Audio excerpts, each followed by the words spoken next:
The liberation of Paris, also known as the Battle for Paris or the Paris Uprising, was a military conflict that occurred on the Western Front during World War II, lasting from August 19, 1944 until the surrender of the German occupation forces on August 25 of the same year. This battle marked the liberation of Paris and the escape of the Vichy government to the city of Sigmaringen in Germany. From the moment of the signing of the Second Campaign Armistice in June 1940, the capital region of France was occupied by Nazi Germany. The German army occupied the northern and southwestern regions of France and created a puppet regime in Vichy in central France. Later, Paris, like France in general, was considered one of the calmest regions of the Reich. The main contingent of German troops in France consisted of demobilized soldiers and officers from the Eastern Front who had little combat experience and were not very effective.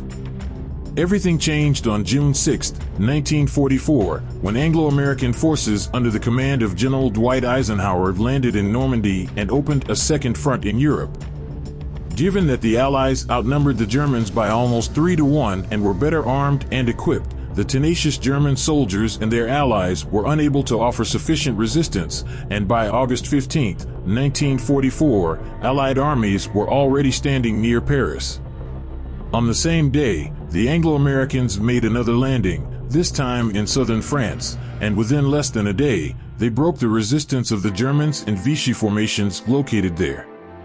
On the same day, Adolf Hitler ordered Paris to be held at any cost, and in case of impossibility, to destroy the city.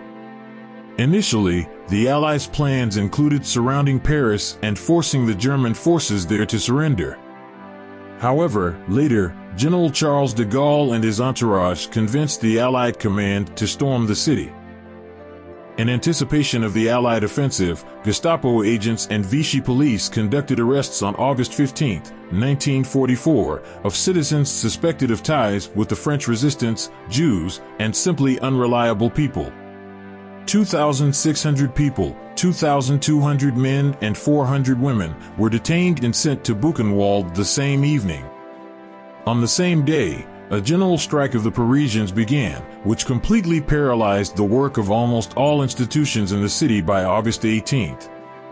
On August 16, 1944, without trial or investigation, 35 members of the French resistance who gathered for a secret meeting were arrested and executed on the spot in the Bois de Boulogne. On August 17, 1944, the military commander of Paris, Dietrich von Choltitz, issued an order to mine the most important objects and buildings in the city.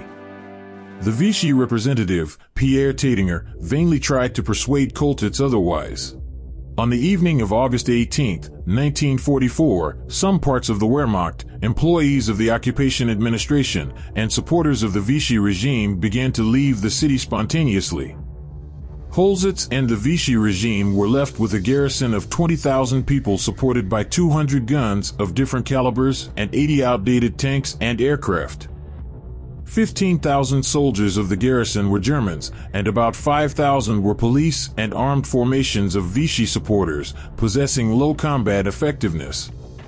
On the morning of August 19, 1944, the first armed clashes between fighters of the French resistance and their supporters on one side, and Germans on the other, began. That same evening, without trial, the Germans executed 4 workers of the Red Cross who had arrived in the city a few days earlier to help the wounded on both sides of the conflict. Trenches and barricades were beginning to appear on the streets, arranged by both Germans and French. From small skirmishes, the confrontation escalated into full-scale street fighting throughout Paris by August 20th. The forces of the French resistance pushed back the Germans and Vichy supporters, and volunteer defense groups of local residents were introduced in the liberated territories. On August 20th, during the assault, the Paris city prison and the Fort de Romainville camp, which had been operating since October 1940, were cleared of Germans. However, retreating Germans and Vichy formations managed to execute most of the prisoners both in the city prison and in the concentration camp. Despite the successes, the resistance fighters still lacked ammunition and weapons. The Germans and Vichy supporters wanted to regroup their remaining forces, get reinforcements from the front, and suppress the uprising with one counterattack. Therefore, on the evening of August 20th, with the mediation of the Swedish General Consul in Paris, Raoul Nordling, a temporary truce was concluded, thanks to which the Germans and Vichy supporters were able to strengthen the defense in the parts of the city they controlled. On August 22nd at 9 o'clock, German artillery and tanks violated the ceasefire and opened massive fire on the resistance fighters and their supporters in various districts of the city, following an order from von Holzitz. A few hours later, Hitler personally ordered an attack over the phone to suppress the uprising, inflicting maximum damage on the enemy's troops and equipment. However, the Germans still lacked the manpower for a counterattack, so the order was postponed. Exactly 24 hours later, on August 23rd at 9 o'clock, the Germans repeated the shelling and even attempted an attack in some areas, but the resistance fighters managed to repel them and push them back to their previous positions. Finally, on August 24th, 1944, at 9:20 p.m., the 4th U.S. Infantry Division and the 2nd Free French Armored Division, totaling 16,000 soldiers, began to enter the city from two sides. With the help of artillery and tanks, they managed to almost completely suppress the resistance of the Germans and Vichy collaborators.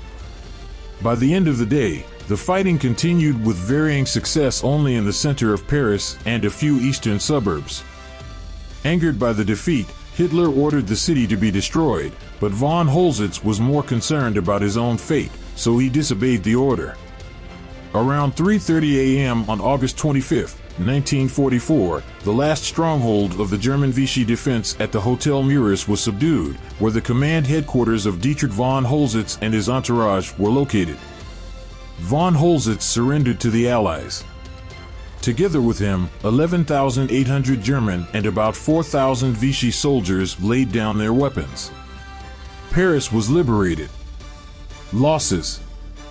During the fighting from August 19 to 25, 1944, the Germans lost 3,200 soldiers and officers killed, and another 11,800 surrendered. Vichy armed forces lost between 500 and 1,000 killed and about 4,000 surrendered. In addition, all the artillery and equipment under their control were either captured or destroyed. The losses of the resistance fighters are estimated at between 800 and 1,000 killed and 1,500 wounded. The total losses of the Free French Division were 130 killed and 320 wounded. The losses of the 4th U.S. Infantry Division, according to official data, were 72 killed and missing in action, 225 wounded, and 35 tanks and 117 other pieces of equipment and artillery were destroyed. Several parades of Allied forces were held on the Champs-Élysées in Paris in the days following the liberation of the city, in which Charles de Gaulle participated. However, even though the Germans and Vichy collaborators had surrendered, the city was still not safe due to a group of around several dozen fanatical soldiers, mainly snipers, who continued to resist in various parts of the city. Their actions resulted in the death and injury of several soldiers and civilians.